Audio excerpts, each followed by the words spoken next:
Hey, all right, there we go. All right, let's do the old chat check before we get going.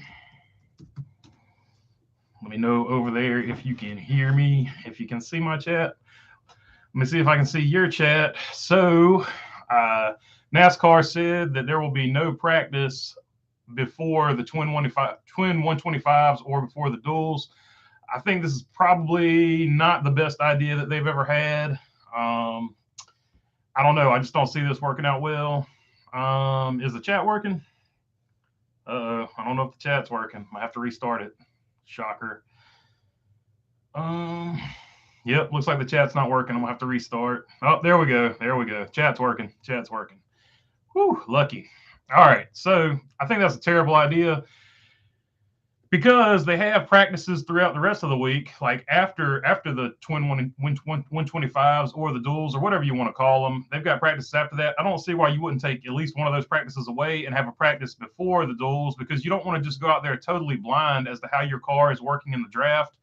I think it's just a really bad idea. It makes it more dangerous than it has to be. Like, at least get some of these guys, especially the rookies that haven't driven these cars in the draft yet, give them some experience with it. So I don't know. I don't think it's the best idea. Hopefully, NASCAR relents on that and has some practice before, the twin 125. So I just thought that was a bad mistake on their part, in my opinion. And several other people have voiced their opinion about it, including Dale Jr., who sent Tyrion Lannister good luck with that when Ryan Blaney tweeted that out or whatever. So very interesting. All right, let's get to the chat. See what you guys are thinking about. Sort of been a slow off season this week at least. Not a whole lot going on. All right. Speedway Anywhere says green flag. Evan Oslin says, hey man, first time I'm able to hop on live. Hope you're well. I am good. Glad to have you on here, Evan. Chat is good, looks like. Two Penny Puppet said, let's see. A little chat check there. Sammy D's Customs. What's up, everybody? What's up, Sammy D?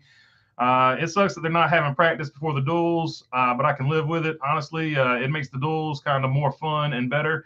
Yeah, I don't know, man. If this car previously wasn't so unsafe, I would tend to agree with you. But I don't know, just because of the safety issues with this particular car, I'd like to see him have some practice.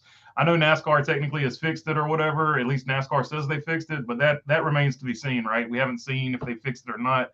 They just told us that they're going to fix it, so that's going to be interesting to see how that plays out as well. So I don't know. I'd rather see him have practice before the duels, and then have the duels, then have one practice after the duels. Then you go racing. That would probably be better. Like you would still have two practices. You would just have one before the duels, I think, which would be better. It could be fun, dual races, since there's technically first time on the track. Yeah, so that's another issue. This will be the first time this body's been on the track because they will have new noses and new hoods. So, or at least new hood vents on the cars. So the nose and the hood will be different. I think the rear end might be different too. Well, we know the rear end inside the car. I don't know if aerodynamically the rear end of the car will be different as well. So that will be interesting. The other news that has come out is NASCAR released its tentative packages, and they're all the 670 package. There will be no bump in horsepower for the short tracks. And also, there doesn't seem to be a short track aerodynamic package, which I found interesting because they said they thought they found something aerodynamic wise for the short track package during that VIR test. And they were going to go test that at Richmond to see if it works. So as of now, they don't have a specifically different aerodynamic package for the short tracks, and I found that to be quite disappointing, to be totally honest with you. Because I was really hoping they're going to have to do. Here's the deal, in my opinion, they're going to have to do something with the short tracks and the road courses. And I thought they found an aerodynamic package. At least they said they did, and they were going to try something. So I would like to see, that at least be checked. So let's see. Stupid Roofer, what's going on, man? Good to see you on here, buddy. Let's see. Speedway Anywhere says, I'm right there with you, but I did find it interesting in 2020 when we got to see the fastest off the truck, even though Stenhouse wrecked in turn one at Darlington when they took it to the track. Yeah, I just want to see him. First off, it's been it'll by that time it'll have been a long off season. Some of these guys won't have been in a race car at all since November. So the drivers will be rusty. So I would like to see some practice before the duels from that angle. We have a new nose at least and the new hood vents. So they're going to be aerodynamically slightly different. And on a track with as much speed as Daytona, slightly different aerodynamically is going to be a big deal. And plus, we don't know how those bumpers and new noses are going to line up. So that's going to be another thing you have to look at. So I really would like them to have some practice in the draft before those duels, because I don't want those duels to end up being wreck fests. I want to see, a good clean duel with some good racing, possibly for the win or something like that. So I would like to see some practice with it. But there is the chaos theory of you just go out there and you run what you brung. That could possibly generate good racing, but I don't know. It just doesn't seem like it will. I feel like it'll be just like a wreck fest. Moulton says, I am mad about the packages because there's no changes really. NASCAR, we're not going to change the packages on short tracks. Really? Wow, really? They really want short tracks to be bad, do they?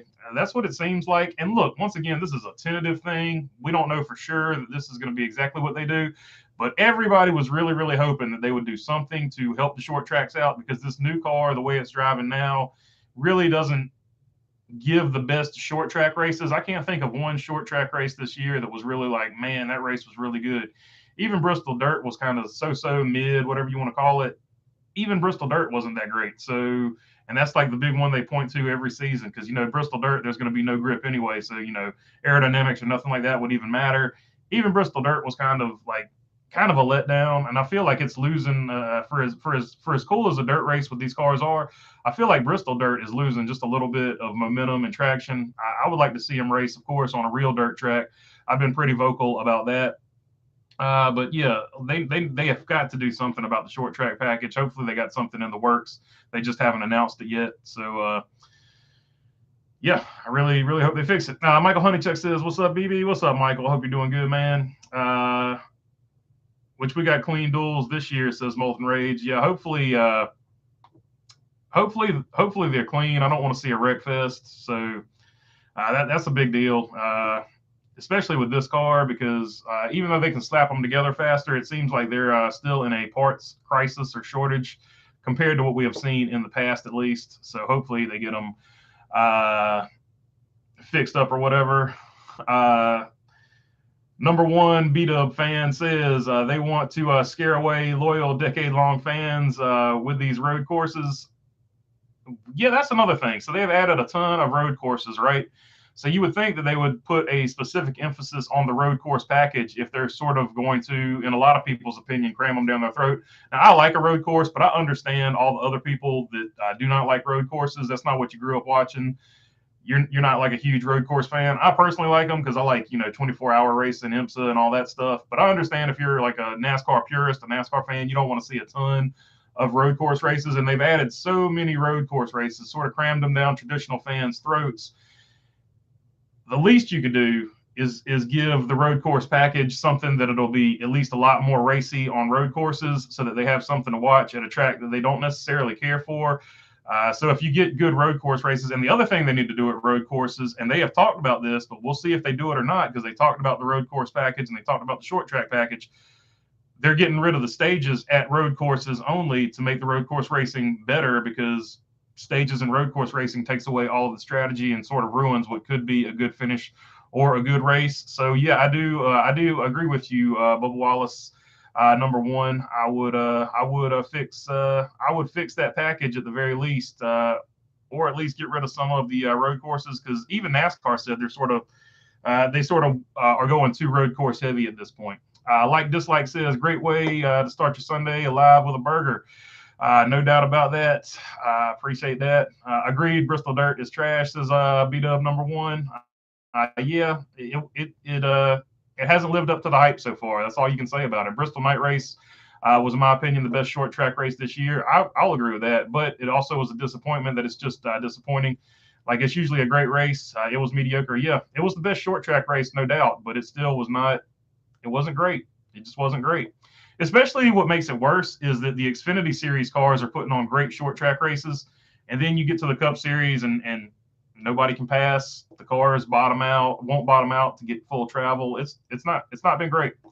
Um, they are built for road course racing, and that is not NASCAR, says Stupid Roofer. Yeah, I mean, I understand what you're saying. It's basically a Australian V8 supercar, which they race on road courses, and that's basically what this car is. So it is basically built for road courses, and they can't even get the road course package to be as competitive as you would like to see it. So that's a fair statement, I think. Not to mention the poor safety with small impacts, says B-Dub fan number one. Yeah, like that is that is a huge issue. Hopefully they fixed that.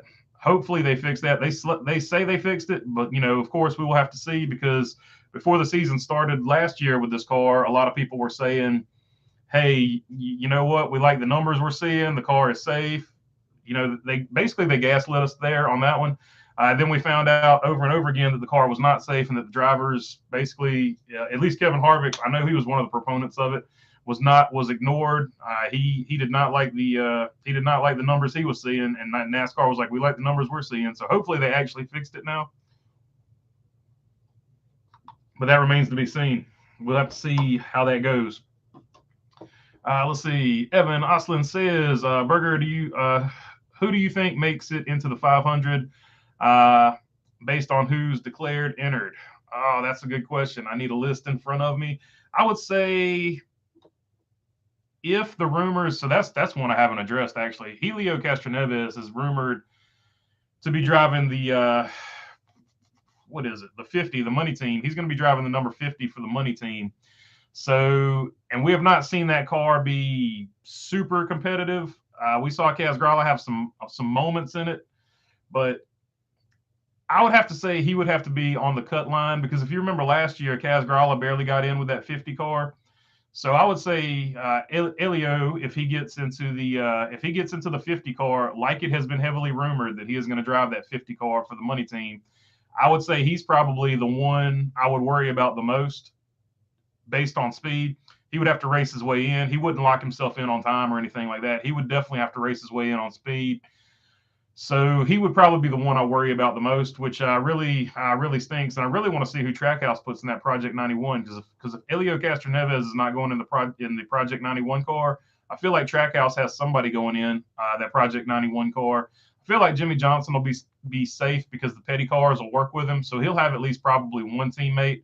It would be highly unlikely that he has no teammates to work with, so I'm thinking he's going to have at least one teammate to work with in the duels. So I feel safer about that. You can never be safe at a plate race, right? But I feel safer about Jimmy Johnson making it. And I really want to see who they put in that Project 91 car, because I feel like they got something up their sleeve there. Stupid Roofer, I am a NASCAR purist. There you go. I understand it. I don't mind a few road courses. I think 4 road courses would be good. But now we're up to 6 or so. How many are we up to 6 now? 6 is too many. So 4 would be good. I'm okay with 4. But 6 is too many. And even one of those 4 could be a street race. But anything above 4, it just doesn't feel, I don't know. It doesn't feel NASCAR-y. I don't know. NASCAR-y. That's a word now. Then you should be okay with road courses. They're also pure NASCAR. They've been driving road courses since the 90s. They've been driving road courses since the beginning of the sport, Moulton. I'll just help you out with that one. So they have road course race since the 50s, but NASCAR golden era is the 90s, but we only had 2 road courses, and I think that's what everybody's talking about. So if you weren't alive in the 80s or 90s, even in the 80s and 90s, people were like, "Oh, we got a road course. We got to suffer through a road course this weekend. I don't know if I'll ever watch. I don't even know if I'll watch it this weekend." So even back to the 80s and 90s, people were like, "Oh God, it's a road course."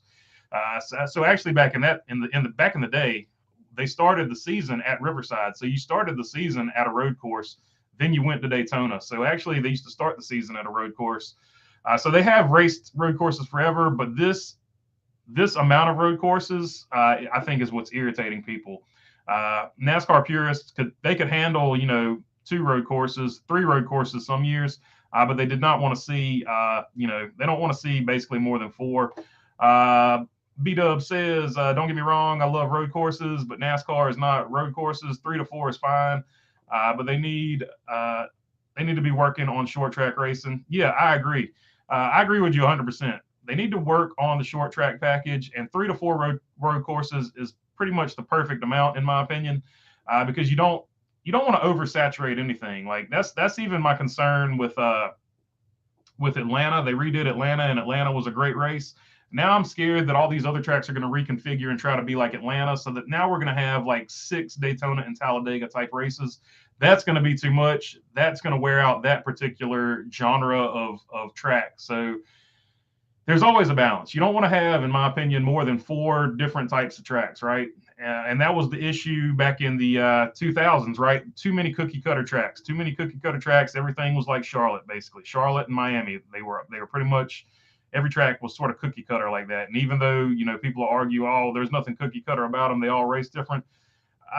They might have all had different setups, but they didn't race different. I would disagree with that. They basically, you would have somebody figure out the setup, they would set sail, take off. Somebody sometimes would adjust and figure out the setup better than them, then they would set sail and take off. And so people got tired of the cookie cutter tracks like Charlotte and Miami are just 2 examples. Kansas, I mean, throw whichever cookie cutter, the 1.5s, people got tired of them. So I don't want to see a bunch of tracks switch over to be like Atlanta. I don't want to see 6 or 7 road courses. I don't want too much oversaturation of anything. The only exception to that would be short tracks, because short tracks are actually, each short track is completely different. Like you look at Richmond, you look at Bristol, you look at Martinsville, those are all road courses. Those are all short tracks, but they are completely different in how they're configured. They completely race differently. So I think short tracks would be the exception to that rule. So I think if you're going to overload anything, you should overload it with short tracks. But I don't want to see them overload it with short tracks until they figure out a better short track package, because right now the short tracks are actually putting on the worst races because of how this car is built. John Lewis says, so with the old track surface at North Wilkesboro, I guess we will see the old track can make a difference. Be prepared to be disappointed, LOL, says John Lewis. Yeah, so the only hope there is that there is enough tire fall off that it'll make the cars loose and they won't be able to handle as well. So it's sort of it's sort of a Darlington theory, right? You'll have to be able to take care of your tires. So there will be different strategies within a tire run. So that's what they're hoping. They're hoping that the tires wear out. So that it's, I'm crossing my fingers that they don't make North Wilkesboro into a complete disaster for All-Star Weekend. Because I'll go ahead and tell you, the late model stock cars that they're racing there that weekend, the one that Junior is going to be a part of, in my opinion, driving probably a Mom and Pop's type throwback. I don't know who the actual sponsor will be, because Mom and Pop's went out of business in 2017. So I don't know if he'll put Mom and Pop's on there just to have it on there for old time's sake, or if like Tire Pros is just going to do a throwback to like a Mom and Pop's scheme or something like that. But hopefully they put on a good race for NASCAR, because I know the late models are going to put on a good show. We know Xfinity is going to put on a great show, and we know the Truck Series always puts on a great show. So hopefully they come up with a better short track package before then. Dennis Gillespie, aloha, brother. Molten Rage says, honestly, this was the first time Bristol Night Race was actually kind of disappointing. In the Cup Series last year, it was phenomenal. The year before, it was phenomenal.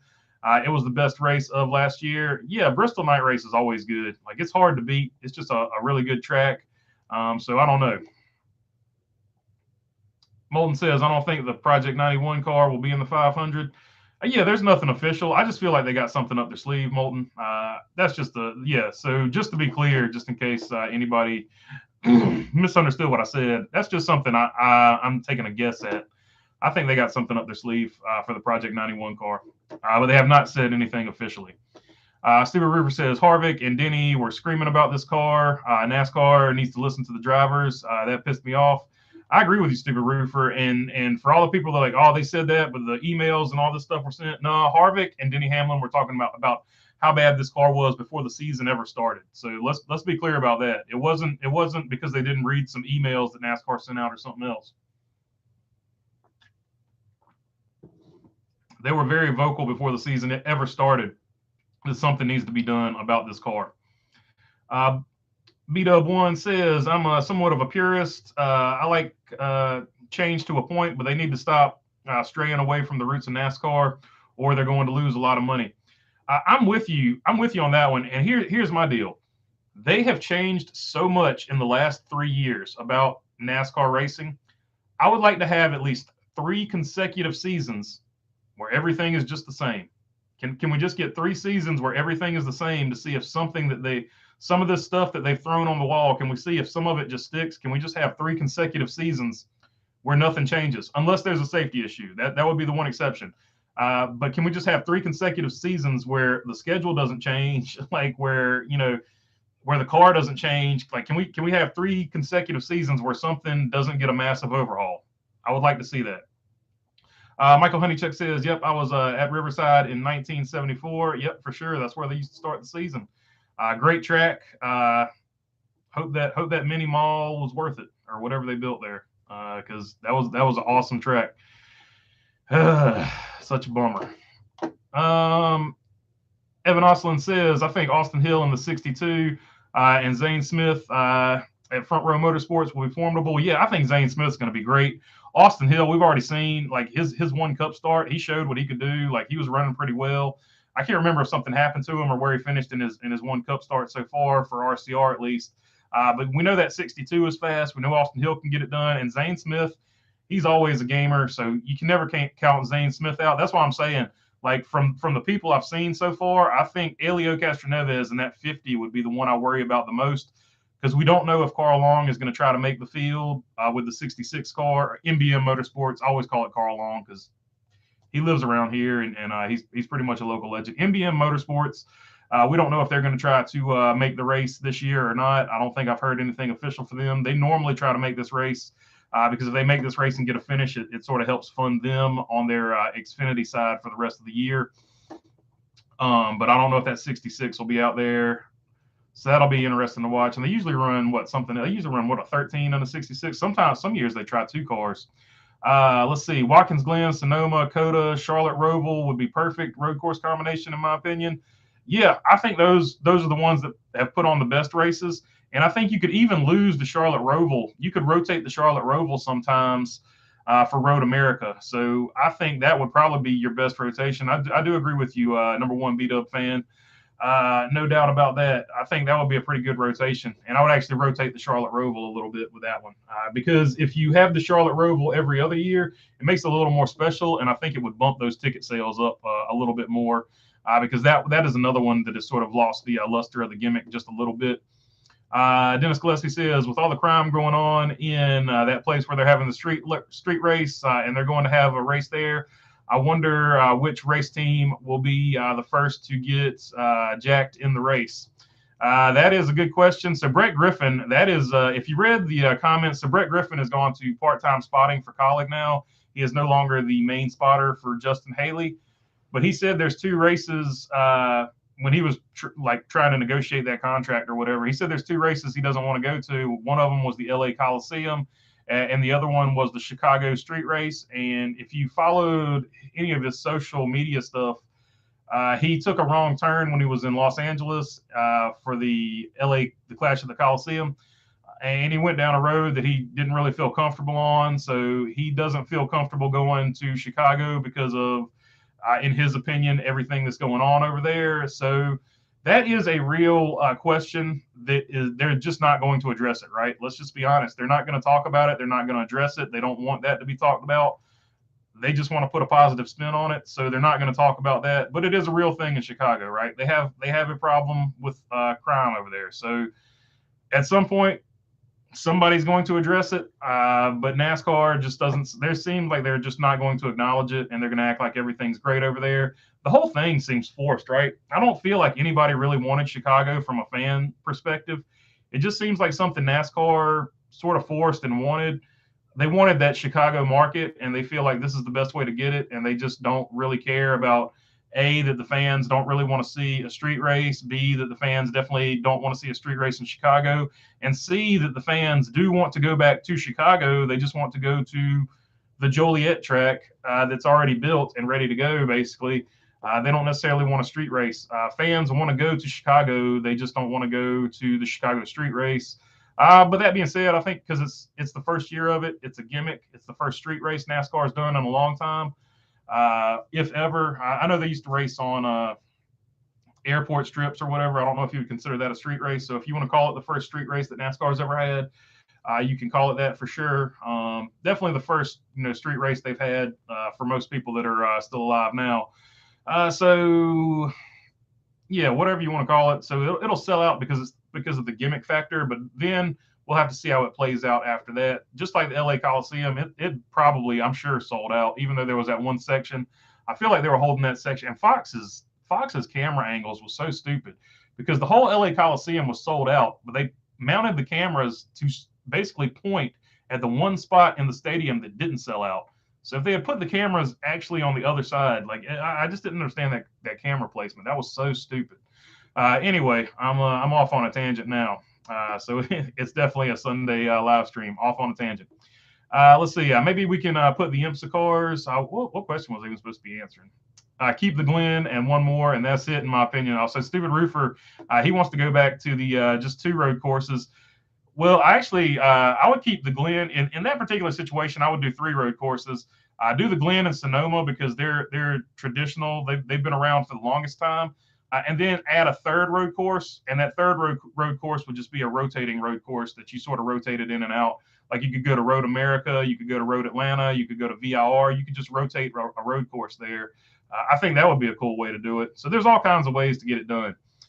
John Lewis says maybe we can run the IMSA cars on the track at the same time with the Cup cars. That'll mix it up. Just saying. You laugh, John Lewis, but I don't think that's far off from being something that happens in the future. So I've heard for a long time that NASCAR and IMSA, they're the same, basically the same thing. But I heard that they're fully integrating at some point. They will fully integrate at some point as far as business up top. And it would not surprise me at all at some point to see a NASCAR road course race that had the IMSA cars on the track with them at the same time. It would not at all surprise me at some point to see a crossover race within the next 10 years. It would not surprise me because I feel like this is what that Project Le Mans, that Garage 56 entry, I feel like 100% this is what the Garage 56 entry is all about, or Garage 54. I'm not a big Le Mans person, so I don't know the nomenclature, but I think it's Garage 56. Feel free to correct me down there if I got it wrong. Agreed. Stop messing with the 1.5s. Says number 1 B-Dub. Yeah, don't make them all the same. Like they're already close enough to being the same. Don't make them all the same. Don't make them all Atlanta. Cal Tiki, what's going on, man? Good to see you on here, dude. Bologna burgers, 3 bologna burgers going there on the emoji. I appreciate that. Speedway Anywhere says I would not call Miami similar to any track. The quad ovals, that's a whole another story. Yeah, but well, if you go to the original Miami setup before they changed it, they actually had a really good track then.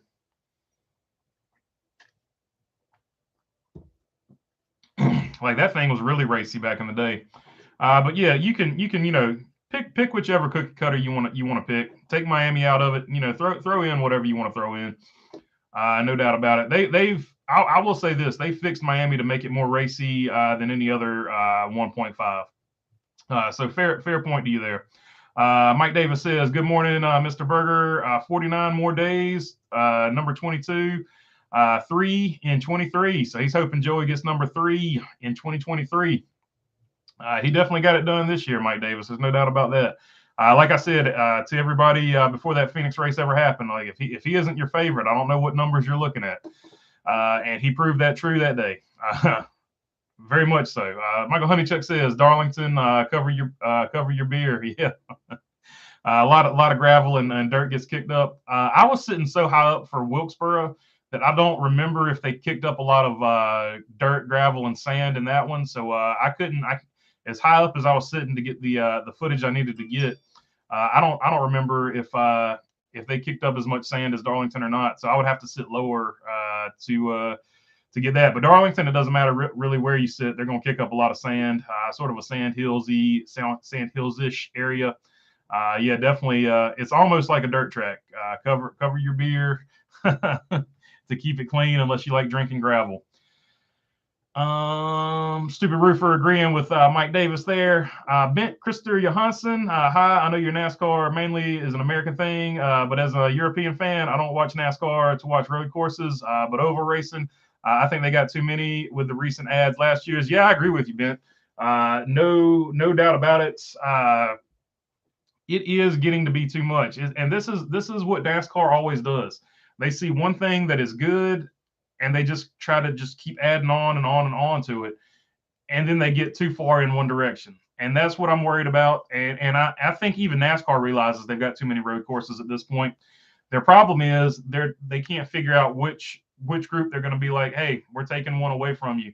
Now they've done it Dakota, but they added one. Like, so you took a road course race away from COTA and added one to the Chicago street course, which is going to be a worse race. COTA, I'm not COTA, but Road America. They took it away from Road America. And so you've pissed off a really good fan base over at Road America, and you've replaced it with a race that you're sort of cramming down the fans' throats that nobody wanted. So I have a huge issue with that. And to your point, even though I like road course racing, NASCAR fans don't tune in necessarily to watch road course racing. And as many road course races as you can put on the schedule, you can't just cram it down their throats and force them to like it. So that's a very fair point that they should probably retract at least 2 road course races. The problem with that is which road courses do you walk up to and say, hey, you're not getting a race next year? And that's where my idea of rotating a road course would come from. So let's say you have 4 road course races. The 4th road course race would always just be a rotating track, or you could have 2 road course races and those 2 tracks would rotate, or you could have a mix of 4 tracks that rotated, or however many tracks really that rotated those 2 particular dates. I think that would be the best way to do it. And if NASCAR would just, put on their thinking cap, they would realize, hey, there's a lot of tracks that need NASCAR races. If we had a couple dates that we always just rotated some different tracks, that would probably help us out, because that race would always sell out, because it wouldn't be every year. It wouldn't be like Daytona. Every year at Daytona, you got 2 races. You can go to Daytona and, you could not care forever. But if Daytona only came around once every 4 years, it would be like the Olympics. Daytona would be packed out. And that is a strategy I think NASCAR needs to start using. Like these road course races, especially, if it's only coming around, once or twice every 3 or 4 years, you would definitely go there and fill that race. And it would also get all these road course races off the schedule, because a lot of fans, the vast majority of fans, don't want to see them. So I think it would be a win-win in that particular situation. They need to rotate road course races, and they need to only have 3 to 4 at the most. Molten Ray says, rest in peace to Greenville Pickens. I still can't get over that they tore down that track for a stupid freaking place. So Greenville Pickens was a local short track in South Carolina, and they tore it down because real estate people wanted that real estate. So rest in peace to Greenville Pickens. It sucks, but that's the way it has been going over here in the States. Mark Barnum, what's going up, buddy? He says, good morning to everybody. Molten Ray says MBM needs to get better equipment. They only made the Daytona 500 one time, and that was 2020. They need to get better equipment. Their cars are terrible, terribly slow. That's not good. Yep, they're just that's just Carl Long staying with NASCAR Cup racing, because NASCAR doesn't want him in there. They're sort of just in a pissing contest, in my opinion. Stupid River says, what's up to Mark Barnum? Bent says, agreed on the continuity, but I'd like a finale to run at different tracks. Yeah, I'm okay with on that particular situation. Yeah, I'm okay with changing the last race as well. In fact, the last 10 races, I would like to see them rotated around. Like, you could keep the same tracks, but I would like to see the 10 tracks rotated around. So like one year, the Daytona 500, or not the Daytona 500. So one year Daytona would be the last race of the season, instead of like the first or wherever they've got it in the playoff schedule right now, or as the cutoff race or whatever, wherever they've got it right now. So I'd like to see a rotation of the last 10 races. I don't have a schedule in front of me, and I don't memorize it quite like that, but you know what I'm saying? Like Phoenix would be the first race of the playoffs instead of the last race, and then, rotate it to where, once every 10 years, you get the last race or whatever. That being said, Phoenix is probably, as far as from a fan amenities perspective, one of the better places you can have the last race, because that place is decked out. That is a really, really nice racetrack. If you get a chance to go to Phoenix, you definitely need to. I will have that vlog at some point coming up. I just have not got to it yet. I got to get to the Wilkesboro vlog first, and then probably a Martinsville vlog. I've got to get them. I've got to make some time. I got to make some time. Michael Honeychuck says Chirac is bad news. I feel like that's how a lot of people feel about that one. Speedway Anywhere says, I walked at 2 a.m. in downtown Chicago. It was never an issue. Yeah, so, and we've talked about this before as well, Speedway Anywhere. It just depends on where you're at in Chicago. I'm not from Chicago. I don't know Chicago that good, but I lived in Durham, North Carolina for a long time. Durham, North Carolina is the same way. They have a really, really high crime rate in Durham, North Carolina. But you basically, if you live there, you know where it's at. The problem is people that don't live there, they don't know where it's at. So they have plenty of reason to be, afraid of going there as a tourist. But if you live there, I mean, you know where it's at. You know how to conduct yourself. Or if you visit often enough, you know how to conduct yourself. Or if you've got friends that live there, you know how to conduct yourself. But if you're going in there completely blind, like I don't necessarily have, off the top of my head, I can't think of any friends I've got that live in Chicago or have lived in Chicago. Maybe a couple guys that did their basic for the Navy there, but they were basically up in a hotel. So I don't know. Me personally, I wouldn't go down there just because I don't know where you can walk and where you can't walk. Or it would determine. I'm not going to say I wouldn't go up there. I kind of actually do want to go see the race because I feel like it's going to be, it's either going to be really good or really bad. Either way, it's going to be a good story. You know what I mean? So it wouldn't stop me from going, but I can understand people not wanting to go because they don't know exactly where to walk. So I feel like it's fair enough. It's a fair enough criticism. John Lewis says, used to go to a tool show in Chicago, 3 blocks off the waterfront. It's not that safe. Why would I take my family there? So yes, like I said, you just got to figure out which areas are safe and which aren't. I don't know what's going on with the area they're actually having the race, so I couldn't call that one for you.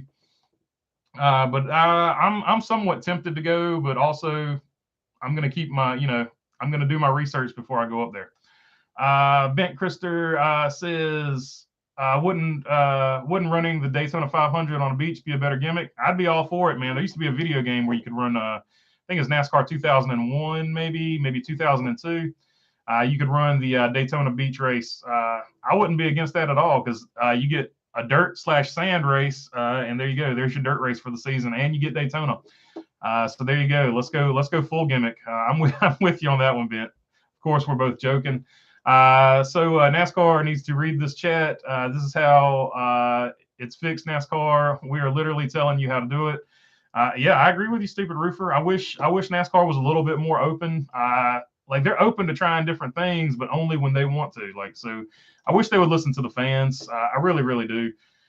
So it's going to be interesting. I want the Daytona road course back. I'm sorry I missed the track. It was actually really good racing in 2020 and 2021. I hate that they abandoned it and want to return for at least one race. Yeah, I'm not 100% sure if that'll ever happen, but they did it once. So hopefully you enjoyed it then. But that is to my point. Like, you want that race back. Well, if that race came once every 4 years, if you knew that was only going to happen once every 4 years, more people would go to it because they're like, it's going to be 4 years before I can see another one, right? Or, at least 3 years before I can see another one. So I think that would actually drive better people, more people, get more butts in the seats. Let's put it that way, and drive more interest for it as well. Michael Honeychuck says, yep, Garage 56 is to create a class for 24-hour races. 100%. I agree with you. And I'm glad I got Garage 56 right because I always get it mixed up with something. Speedway Anywhere. Yes, Donnybrook. That would mean a cup race in Minnesota. There you go. Like, and that's something else. Like if you kept like 3 or 4 dates open to where you could could rotate stuff, you could rotate not only more tracks in there, but you could rotate more cities in there. And NASCAR is all about getting into as close to a city as they can. Like Phoenix, they're right at Avondale. Like it's probably like 10 or 15 minutes. If you jump on the one, it's 10 or 15 minutes from downtown Phoenix on a non-race day, I would imagine, with low traffic. So they're getting closer and closer to cities, or as close to cities as they can get. Let's see. In my opinion, they need to rotate the Daytona 400. each other year. One year, the cutoff race is the super speedway. The other year, the cutoff race would be the road course. It would make the cutoff race special. Yeah, they could definitely do that, and that would make some sense. Stupid River says, I really like the idea of having just 2 road courses, rotate them year to year. Yeah, that would be fine. The only thing, I'd hate to lose Watkins Glen or Sonoma, just because they've stuck it out with NASCAR for that long. So I would go three road courses and then rotate the third one. But either way, I just like the Bud at the Glen, and Watkins Glen is like a really, really fun race that all the fans really enjoy and appreciate. So hopefully they get it figured out. It was not COTA, it was Road America. Yep. I fixed that mid speech, so I'm getting to that part of the chat where I was talking about that. So let's slide down a little bit. Mid Ohio is a better road course than some others. Yeah, for sure. Mid Ohio is a good one. Road America is also another good one. So hopefully, if NASCAR, they won't listen to me, but let's dream the impossible dream. NASCAR listens to me and starts rotating them. Mid Ohio and Road America would be two road courses I'd like to see in the rotation. Where does the off-season exhibition races stand? They could happen as soon as next season, according to the Race Team Alliance, Ted Dover. So as soon as this season coming up ends, they could possibly have off-season exhibition races if they're going to hold to their word there. Now, obviously, it's more or less a negotiating tactic. But I think if they actually held an off-season race, it would give them a lot of leverage. So we might at least see one happen. I think we could possibly see one happen. 2 road courses is the magic number, says Stupid Roofer. So there goes 2. So let's put that. You know, that's a good one. So we can jump off that question for a little bit. Let's start a poll. How many road course races?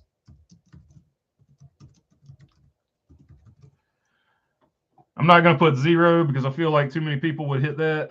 So I'm going to go 2. Then I'm going to go 4. Then I'm going to add the option. And I'm going to go 4 plus. So there we go. We have a poll up. I have done a poll. I've done a thing.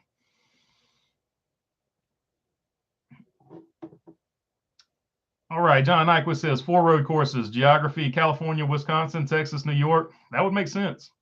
That would make sense. That gets a lot of your big markets in there. Wisconsin would be your Midwest. That's perfect geography, man. I like your geography there. John Nyquist with the home run there. That's a good. If you're gonna have 4, that's the perfect 4 to have, no doubt about it. North, south, east, and west. Yep, there you go. I like it. I like it. Another region, another region that needs to get a race, the Pacific Northwest, not the specific Northwest, but the Pacific Northwest. They got a good race car community up there. They need a race too. Stupid River says it's that simple. There you go. I'm a roofer myself. Oh, there you go. Mike Davis is a roofer himself in Maine. Stay safe. There you go. We got 2 roofers in the chat. That's what's up. So out of the box thinking, why not take the Cup guys in trucks at one event, make for something interesting in the chat? Yeah, I mean, they could definitely do that. I would like to see for the All-Star race, I wouldn't mind seeing them in a different type of car. Like they could have an All-Star dirt race or something like that, like, and put them in a different type of car. Like there's all kinds of opportunities, especially for these exhibition races, all different types of directions you could take it. John Nyquist says Phoenix is great for fans. Yes. It's probably one of the best tracks I've ever been to as far as fan amenities. Just a really, really nice racetrack. I can't think of one I've been to that beats it as far as the oval goes. Now, there's some road courses that can really wine and dine you. Not a NASCAR track, but VIR. If you go to VIR, you can literally stay in a hotel and watch the race from your hotel. So there's some that can give you a different type of look. But as far as oval goes, it's going to be hard to beat Phoenix. I saw Chase win the nationwide championship in Phoenix, says Mark Barnum. Yeah, like Phoenix is a great track. Stupid Roofer says, Mike Davis, are you still roofing up there? Northwest PA, we usually stop around Thanksgiving and start up in early March. Yes, yeah. I hadn't even thought about it because I live in the South. I hadn't even thought about the snow affecting affecting roofing. So that I guess it would be a seasonal job. You can do it all year round down where I'm at because we get pretty mild weather for our winters. So yeah, there you go. Brandon Bolin, I can't wait for North Wilkesboro. I watched the last race they ran. My childhood hero Jeff Gordon won, and Dale Earnhardt finished second. Oh man, North Wilkesboro was a great race, man. That track's going to be. Hopefully they can get the racing right. I know that all of those races will be good except for maybe the Cup race. The Cup race is the only one I'm worried about. I think every other race will be sort of really good. I'm really worried about the Cup race though. I'm thinking the Cup race could be sort of, it might stink up the show. To be honest with you, good comment there, Brandon Bolin. I'm worried about the Cup race, but I think the other races will be good. And it's definitely a great track. You'll see my thoughts on that one day when I finish that vlog. John Eichel says Martinsville is way overhyped. So this is an opinion I'm not going to disagree with. Martinsville is my favorite track, and to enjoy Martinsville, you have to really be into the history of the sport because you have to know what you're getting into. You're going to the oldest track on the circuit, or at least one of the oldest tracks. I think it is the oldest track on the circuit. You're going to the oldest track on the circuit, and it is sort of there as a retro nostalgia type thing, except you don't get the nostalgia because they literally haven't changed anything. North Wilkesboro is gonna work the nostalgia angle better than Martinsville has, because the problem with Martinsville is if they had sort of let the paint sort of deteriorate and get that patina effect like North Wilkesboro's got, it would add to the nostalgia. But essentially, when you go to Martinsville, it's I don't really want to compare it like this, but it is compared like this. It's the difference between going to a Major League Baseball game and going to a minor league baseball game. Martinsville, you get the minor league baseball game feel, and a lot of people love that. A lot of people really, really like that. But if you're going to a NASCAR race and you want to get like the full modern day experience, you're probably going to be better off going somewhere like Phoenix or Miami. They're going to have more of the fan type amenities, whereas Martinsville is going to be more leaning toward historic. North Wilkesboro is going to be leaning more toward historic. So if you go to Martinsville, let's use this as an example. If you're going to Martinsville or North Wilkesboro and you're expecting to use your phone at any point during that race, good luck. If you go to Phoenix, they've got Wi-Fi. I had no problem making phone calls. Like, they've got every type of modern, and it's even got charging stations on the pedestrian walkways and stuff. So they've got like every amenity you can think of. I'm pretty sure Miami Homestead is the same way. So they've got everything you can think of. So it's just night and day. It's like two totally different things. And I'm not gonna like necessarily disrespect Martinsville, but they're doing their thing in a traditional way, whereas Phoenix is going the other way. They want it to be as modern as possible. They want it to be like a showcase, but it's just two different ways of enjoying things. Now, here's the thing I will say that is probably going to get some brushback. The Martinsville hot dog is the most overrated thing you will ever eat. So it is just a red hot dog. It is a Jesse James hot dog, okay? And it's got chili and coleslaw on it with mustard. It's the most overhyped thing you'll ever eat in your life, because I'm just going to tell you, it just tastes like a hot dog. It just happens to be red. And I guess some regions don't get Jesse Jones hot dogs. But we've got plenty of them down here in the local supermarkets. So it's just not that big of a deal to me. And I've talked to another guy who is on YouTube who has the exact same opinion. I'm not going to out him, but I said I was like, I will never say that in a video just because of all the backlash I would get. I was like, but you know what? Today I woke up and I chose violence. So Martinsville hot dog, way overrated. Feel free to disagree with me in the chat. I'll make that the next poll question. I'm pretty sure that's not going to be taken well, but that's just my thoughts on it. It just tastes like a regular hot dog. I mean, it's a cool tradition, and they do have a really cool thing where you can get a bunch of them at one time. And I'm not trying to diss them or anything like that. I think I'm just jaded because I can get one in the supermarket over here. But it is what it is. Definitely, if it's your first time going to Martinsville, try one. See if I'm wrong or right. I'm not trying to dissuade you from getting one.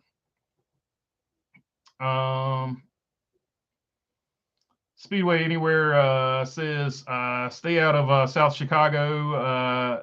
That's the only area where people hear about. So South Chicago should stay away. By the way, avoid Midway Airport. Use O'Hare. So okay, avoid Midway. Use O'Hare. I heard the traffic is also going to be a massive issue too during that time of year. So avoid South Side Chicago, and avoid the Midway Airport. Use O'Hare. So there you go. Good advice. Good advice there. And Mark Barnum says avoid Illinois. Period. I'm not going to go that far. But Mark is just joking, so don't take him the wrong way. TJ Moorshed said, talking about Garage 56 car, do you think NASCAR should add real headlights to the cars within the next 10 years? Then maybe you can have a night race whenever you want to. I think they should for road course races, TJ. We've seen this with IMSA for a long time. They have films you can put over the glass or over the headlight material. I guess it's plastic. Where if it shatters, it's not going anywhere. So it really wouldn't be a debris issue anymore like it was back in the day. Plus, if you had headlights on them, that would just give them more of that stock look and feel. Now, somewhere like Daytona, where they're going to be bump drafting and stuff like that, I wouldn't put them on there just because they're going to be braking left and right. So I wouldn't put them on for oval tracks, but I could see it being part of your road course package, just like your road course package has that windshield wiper. And whatever short tracks they were testing the wet weather tire on, I could if they do a wet weather tire on short tracks, you could probably see a headlight there. Although I wouldn't put a headlight on a short track, so scratch that. But for road courses, 100%. That way you could run that. That would be the thing I think, in my opinion, that would bump road courses up just a notch to where people would have a little bit more interest in them. If you start running the road courses at night, because you could schedule that and it could be an absolute downpour. And you could still get the race in. You really, unless it was an absolute downpour, you really wouldn't even have to affect start time. Let's see. In my opinion, they should do the Brickyard and Coke Sugar Zero 400 is rotate both of them. 1 year, they're both oval and super speedway. The other year, the road course, that would make them special. Yeah, I think a rotation would be good. As far as the Brickyard goes, I think that would be the best bet for the Brickyard. 1 year road course, 1 year oval. That way it makes the oval more special. And those oval wins would be even more sought after as a crown jewel. Speedway Anywhere says 4 with the rotation, talking about the poll. So if you haven't voted on the poll, go ahead and vote on the poll. Aaron Armstrong, we need Laguna Seca. Laguna Seca is a good one. Used to be like, Mazda Speedway or something? Somebody else sponsors it now. But Laguna Seca, I was actually, that was one of my favorite tracks when I used to race on Forza Laguna Seca. I had that one figured out pretty good.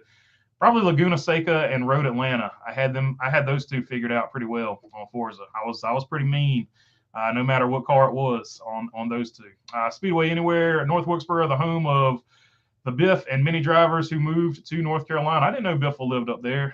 Captain 69, Greg Biffle, up there in Wilkesboro. That's cool. Two Penny Puppet says, I think the Indy road course is a disaster with that first hard right turn off the start finish line. Oh yeah, especially for restarts. Yeah, they need you can keep the start finish line where it's at, but they need a different restart zone for sure. That would help that quite a bit. But yeah, it's definitely an abrupt turn. Kansas is a good track for fans, says Mark Barnum. I haven't been to Kansas, but a lot of people keep telling me I need to go check that one out. So I'll put that one on the list for sure. No doubt about it. I truly wish Road America was the 4th of July race. It's perfect. I agree. It just lines up. That would be a neat deal. But they decided to go a different direction. Watkins Glen is on my bucket list, says Two Penny Puppet. The trucks will be the best fit for North Wilkesboro. I think the trucks in Xfinity are going to put on a hell of a show. I think the late models, because the late models are racing that weekend too, which is what Junior's racing in. I think they're going to put on a really good show as well. Charlotte or Dega are on my bucket list. Charlotte is a really good one. Charlotte's up there with the amenities. They keep that track well updated. Charlotte's one of the best races you can go to. And of course, Talladega is a cultural experience. I haven't been there yet, but all my friends are like, you got to go. So it's on the list. Aaron Armstrong says, or Stupid Roofer says to Aaron Armstrong, Laguna Seca is awesome, but 40 cars going into the corkscrew might be a bad idea. It's just not NASCAR. I would like to see it one time, though, Stupid Roofer. I would like to see it one time. Trucks are going there, says Mark Barnum. Speedway Anywhere, Martinsville bugged me in the new millennium because it didn't always have the same guy, and because it always had the same guy in Victory Lane. If it didn't, they finally lit it. Yeah, so that's a fair point. So for the longest time, it was always going to be a Hendrick car. Jeff Gordon dominated for a while. Jimmy Johnson dominated for a while. Tony Stewart had some in between there. Then Denny Hamlin sort of dominated for a while. Can't talk today. Mouth is just not functioning. Let's see. Where was I at here? No, I lost my spot. So I'm gonna jump down here to Speedway Anywhere. Oh, come on, SB is the home of Bologna Burger. South Boston is the home of Bologna Burger for sure. It's one of them. I would also say Orange County and Ace Speedway. South Boston's probably most well known for it because it's I guess been around the longest. But Ace Speedway and Orange County also had their take on the Bologna Burger. They're both pretty popular in those two as well. But for sure, South Boston for sure. Stupid Roofer, Salem Hot Dogs. There you go. Got a Salem Hot Dogs guy. John Lewis. Yes. The Martinsville hot dog is crap. So there you go. That's going to be, go ahead. We'll take a couple more minutes on the road course poll. Then we're going to put up the hot dog poll. I'm interested to see this one. My issue with the Martinsville is when I went last fall, you miss a good 150 laps if you choose to stand in any food or mixed drink line. Oh, yeah. The tickets are too pricey to miss a large fraction of the race. That is a fair point. The concessions at certain spots, you got to pick your spot. There are some that are faster than others, but it's definitely, if you pick the wrong time to go get concessions, you'll miss a good chunk of that race because they click off laps pretty quick. It would probably be the same way in Bristol. I haven't been to Bristol yet, so I'm going to have to check that one out as well.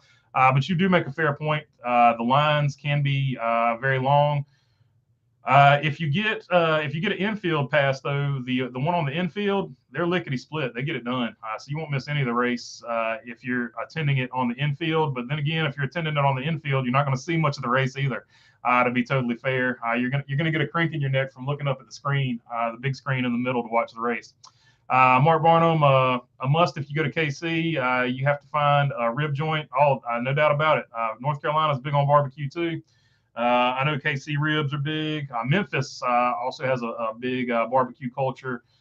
North Carolina, Memphis, Texas, and Kansas City are probably the first ones I think of when I think about barbecue of any sort, especially sauces.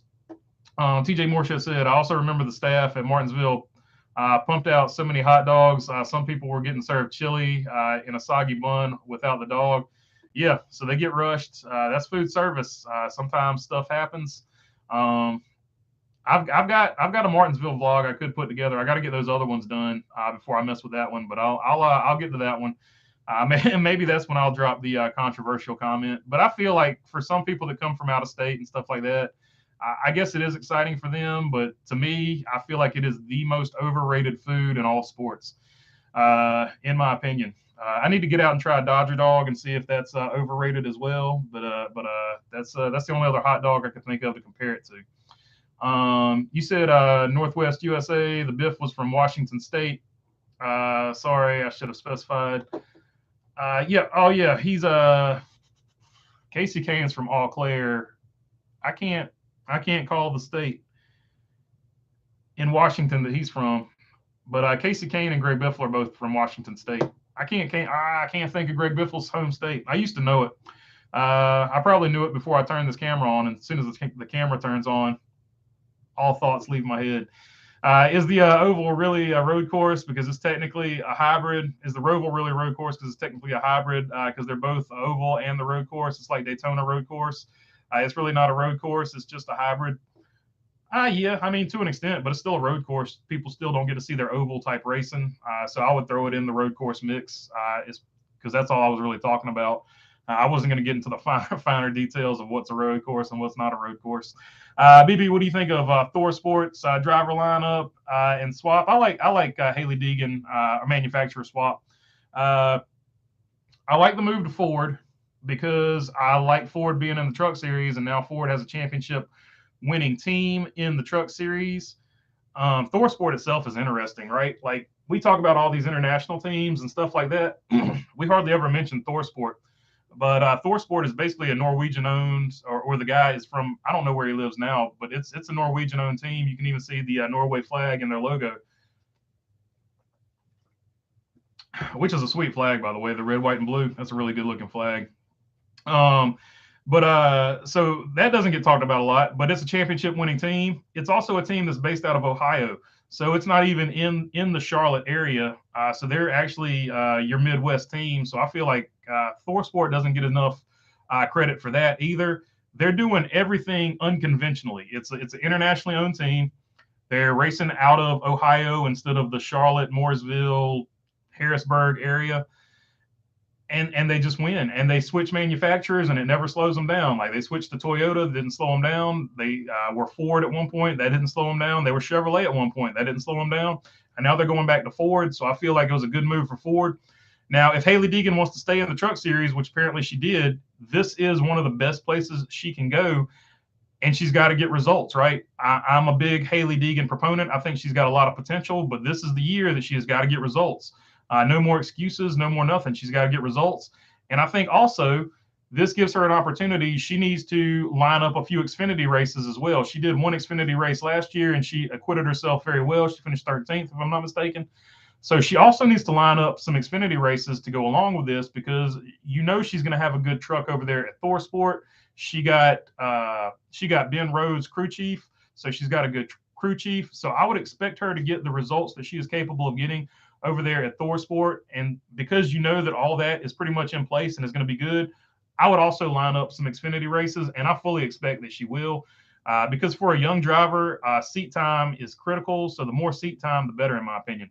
Molten Ray says nowadays Martinsville is always dominated by Martin Truex Jr. until this year, where he was surprisingly not good at a track that's called Martin. You would expect Martin Truex Jr. to dominate, but not in 2022. He was bad. Yeah, this is historically Martin Truex and Denny Hamlin. Like Toyota had a run here at Martinsville. They looked like they had never seen that racetrack before in their life with this new car. So hopefully they can get sort of get their heads around what they're doing with the setup over there at Joe Gibbs Racing for next season, because they were just they were out in left field at Martinsville, which was really odd to see for Toyota, because recently they had been the team that dominated. Like back in the day, Hendrick dominated for a long time, and then of course Joe Gibbs Racing started dominating, and Joe Gibbs had a couple of years in between with Tony Stewart where they dominated Martinsville as well. I think they had maybe a 3-year run with Tony Stewart where they were the top dog at Martinsville.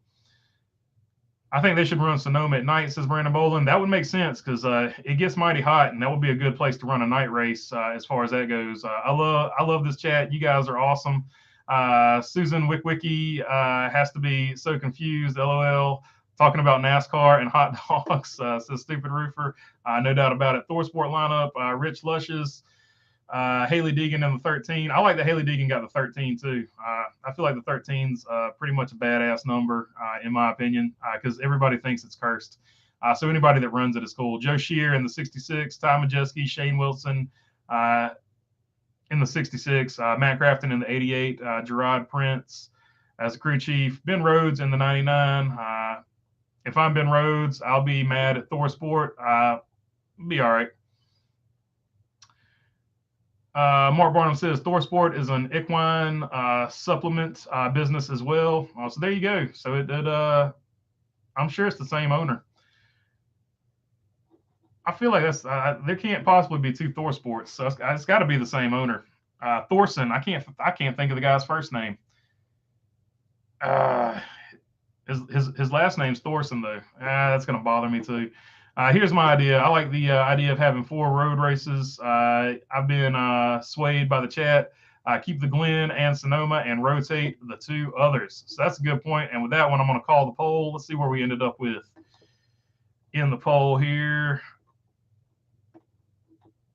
55% want 4, 25% want 2, and 18% want more than 4. So 18% want more than 4. That's a solid 18%, but by far and by a long ways, 4 seems to be the magic number. So if you're watching NASCAR, and I know you're not, 4 is the magic number of road courses you should have. And let's start that other poll before I forget.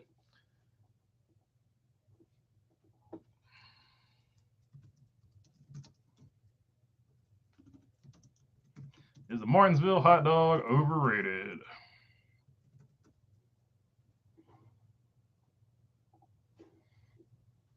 And I spelled overrated wrong, but you know what I'm trying to say. Duke Thorson, that's it. I should have remembered that because I'm a Duke Blue Devils fan. I knew I was going to be mad when I remembered what it was. Appreciate the help there. Mark Barnum. Thank you, Mark. Let's see. There's a YouTube, also Mark Barnum. There's a YouTube video of a press conference with Deegan and Allison Thorson too. Yeah, I haven't watched it, but I saw that on my feed. I need to watch that one. So not cup stuff. Honda leaving and Ford going to Indy. Says John Lewis. That's interesting. Has that actually broken, or is that just a rumor? Because there's also a Ford F1 rumor, but Ford, if Ford is replacing Honda over there in IndyCar, that's very interesting. That has been a rumor off and on for a little while. Ford has showed interest in that. So if that has actually come true, that's definitely going to be interesting. I haven't checked any news sources or anything this morning. So that'll be something we definitely need to keep track of. But let me know if that's just a rumor or if that has been confirmed.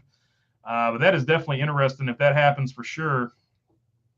Honda seems to be focused on their hybrid engine right now for IMSA, and a lot of people are saying that that's also going to be the same hybrid motor that goes in the Cup car, which leads to a lot of people thinking that Honda is also thinking about, if it's the same engine, that Honda is going to think about coming to NASCAR. And also that would be NASCAR's best play to get other manufacturers to come into NASCAR, just to be totally honest. Like if IMSA and NASCAR had the same engine, think about how many manufacturers we could have. It would make Cup racing very interesting. Kelly Combs says, good afternoon. I think Haley would be an awesome thing. Is Kevin Harvick going to retire in 2024? Nothing is official, Kelly Combs. But if I had to guess, I'm thinking Harvick's last year is going to be 2023. If I'm just guessing. So that's just me guessing, but I have no inside knowledge. Kevin Harvick said he'll say before Daytona what he's going to do going forward. So you will know before the Daytona 500. He will make an announcement. But me personally, I think he's going to hang it up after the season. Robin Mark says, I'm late. Howdy from the Great White North. What's up, Canada? Do you know why 13 is supposed to be unlucky? I do not know why 13 is supposedly unlucky. To be totally honest with you, 13 is cursed. Remember Johnny Sauter, says stupid roofer. Seriously, why did they swap Haley Deegan and Ben Rhodes, crew chief, around? That is stupid. Why would you get rid of? Because Haley Deegan's bringing in more money than Ben Rhodes. That's why they swapped them around. They want their driver bringing in the most money to have the best chance of winning. And that is why they swapped them around, Molten Rage. That's how it's not fair. It might not be right, but that's how it is, and that's how it works. Escobar says, and from a perspective of if you're that sponsor putting that money in, and you're that sponsor, and that sponsor says, I want your best crew chief with the driver I'm putting in the car, then from the sponsor's perspective, that is fair. Since Penske owns IndyCar, do you think he could lead the charge in starting a new stock car series? Look, there are a few people in life as well-heeled as Roger Penske. If he wanted to start a series against NASCAR, he would definitely be the guy to do it. And I'm not saying that will happen or anything like that, but he would be the guy to do it. Because believe me, he's not far behind Bezos and Elon as far as money goes. There's no doubt about that. I'm not a Ben Rhodes fan, but I feel bad that he got shafted in the crew chief lineup. Haley Deegan got his crew chief, Rich Lushes, and Ben Rhodes got Gerard Prince, which is honestly just ridiculous. He'll be fine, dude. He'll be fine. He knows what he's doing in a car, and he'll be good. Speedway Anywhere says, back in the late 90s, Johnny Sauter agreed that Elko Speedway has the best chicken strips with honey mustard. So there you go. There you go. Elko Speedway. If you go there, check out the chicken strips and definitely get them with the honey mustard. I'm betting the honey mustard is like a homemade honey mustard they got there as well. What's up with NASCAR going electric? I think Estep covered it. What Eric Estep did was he talked about the pit car and I haven't seen what he said about it, so I can't say what he said about it. But from the thumbnail, he had the electric pit stop car. That is something that I know RCR's had one at least since like 2018. They just put an electric motor in the pit stop car. That way you can have either pit stops inside or outside, because you don't have a combustion engine running, and you're not gonna smoke people out with fumes if you do it inside. So they've been doing that for a minute. So that electric next gen car, as far as that goes, that's just a pit stop car. That's not the new electric car that's coming to NASCAR. In my opinion, I think it would be a little bit more. NASCAR's version would be a little bit more complex with that. Last I heard, Ford hasn't denied the rumor as far as going to F1. That's fact. They have not denied the rumor about going to F1. I have not heard about what they're doing as far as IndyCar goes. Stupid Roofer says, I just saw the thumbnail as well. Well, just going off the thumbnail, that's just a pit stop practice car. So if NASCAR is going fully electric, which they're talking about doing an electric series separate from the Cup Series, I want to be very clear about that. Not the Cup Series. It'll be a separate electric series. It would be like the NASCAR Electric Series, so it'd be totally separate. But they're talking about doing that, and so that is a thing that's going to happen. But that car that you saw, I don't think that has anything to do. Those two things are not connected. One is just a pit stop car, and the other one is a series NASCAR is talking about doing. All right, Molten Rage says, Haley Deegan, hippity boppity, here's your crew chief. Now my property. Ben Rhodes. Oh, come on, man. So yeah, I don't know. I don't know. I'm sure Ben Rhodes is somewhat bummed out, but I don't want to step on that other guy and say he's not a good crew chief until he gets a chance. Until Gerard Prince gets a chance to work with Ben Rhodes. Working with Ben Rhodes, he's got a good driver, so you'll be able to see what Gerard Prince can do as a crew chief. It's not always a negative thing. I mean, I don't know. I feel like a lot of people weren't crying when Jimmy Johnson got Chad Knaus as crew chief, and Chad Knaus was a rookie crew chief. So I mean, it worked out pretty well for them. You just never know which way it's going to go. Let's see what the poll said here. So far, we're at 58% no. So if you want to get that vote on that hot dog in real quick, we'll get those in, and I'll stay on here for maybe 1 or 2 more minutes, and then I'm going to call it a day. But yeah, the Thor Sport thing, not necessarily a big deal. NASCAR going electric, not as big a deal, I think, as people are making it out to be. There will be a point in NASCAR where they go to a hybrid motor, so that's probably the misunderstood thing that probably you can think about. Because if you look at the IMSA cars, if you look at Ferraris, Porsches, and all that, they're all hybrids at this point. They all have some type of electric motor in them, but it is to enhance performance. And I think when NASCAR goes to the electrification, it's going to be a hybrid motor, and it's just going to enhance the performance of the car. I think it's going to make the car faster. So you could have 1,000 horsepower, 900, 800 horsepower. You could have an engine combination that would burn the tires off, but it would be easier to get that done because you could have like, what are they doing, 670 now? You could have a 500 horsepower motor and then add 300 horsepower with electrification or whatever, and you could burn the tires off like that. It's going to be instant torque. They're going to take off a lot faster. So I think when NASCAR goes to the hybrid model, it's still going to have the sound. So I think people aren't even, like, if you don't tell them, they wouldn't even know. But obviously NASCAR is going to make a big deal about it because, it is what it is. But the fully electric cars, they're going to have a weird sound. Everybody's like, it's going to be soundless. No, it has its own sound. It's just a weird sound. It's tire squalling, and it sounds like a supercharger without a motor. So it's not even going to be that big of a deal, in my opinion. Aaron Armstrong says we would have to figure out driver extraction for an electric series. Driver extraction in Formula E is insane. There's a lot of moving parts when you got chemicals like that in the batteries. Mark Barnum says, how about the comeback by my Vikes? LOL. Man, my friend was watching that game late, and they texted me and they said, should I keep watching this game or what? I said, you might want to keep watching that one.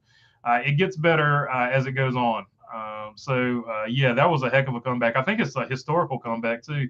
most points ever overcome. Ben Rhodes deserves an Xfinity in a quality race car. Very, very talented driver. He is being held back. Yeah, Ben Rhodes is definitely a guy that needs to get a call up, and he definitely gets overlooked. Even myself, I don't talk about him as much as I should. Ben Rhodes definitely needs to be at the next level for sure. Xfinity or Cup, whichever you consider the next level. Then a guy called Mario wear 13.